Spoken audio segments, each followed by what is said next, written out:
मला वाटतं की हल्ली इनफॅक्ट आता मॅरेज हे कन्फ्युजन आणि टेन्शनची गोष्ट झाली आहे मुलींसाठी की लग्न हे नकोच असंच म्हणतात मुली आणि अरेंज मॅरेज तर त्याहून नको. तर हे सगळी जे मिसमॅचमध्ये जे गडबड गोंधळ आहे ते सगळं त्याच विषयावर आहे की ते मुलीला अरेंज मॅरेज करायचं नाही, तिला लग्न तर करायचं आहे पण तिला अरेंज मॅरेज करायचं नाही आणि तिच्या डोक्यात एक स्पेसिफिक आयडिया आहे तिला तशाच मुलाशी लग्न करायचं आहे आणि तो तिला अजून भेटलेलं नाही.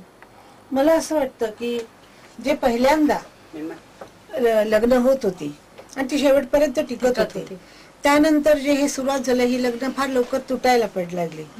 तर मला असं वाटतं की म्हणजे मला लोक एखाद वेळा लोकांना आवडणार नाही पण मुलीचं बुद्धी इतकी परिपक्व होऊन ज्यावेळेला ती लग्न करणार त्यावेळेला भांडणं होणार.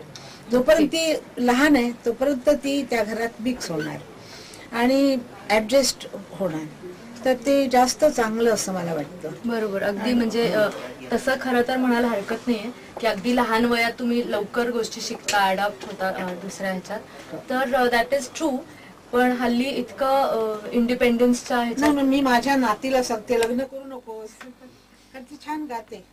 तर मी म्हटलं उद्या जर समजा तू गायला लागलीस आणि जर तू कुठल्याही प्रांतामध्ये पाऊल ठेवलंस तर एखाद वेळेला तुला फार त्रास होईल आणि तो सगळ्या सिंगरला सगळ्या आर्टिस्टना तो त्रास झालेला आहे.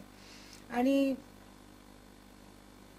मला असं वाटतं की करिअरवाल्या बाईने लग्न नाही करावं आणि जर केलं म्हणजे केलं तर मग आधीपासून अंडरस्टँडिंग असं असलं पाहिजे की मी काम करणार आहे का काम सोडणार आहे, नाही तर मग त्रास होतो.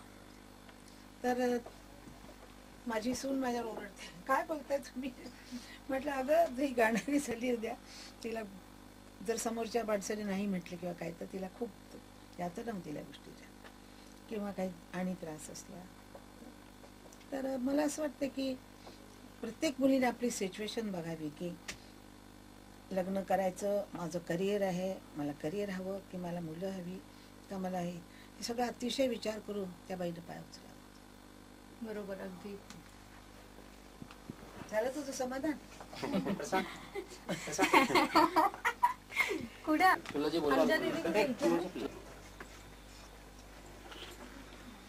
मी जनायला काहीतरी भाकऱ्यांच्या संध्याकाळी घरीच असते.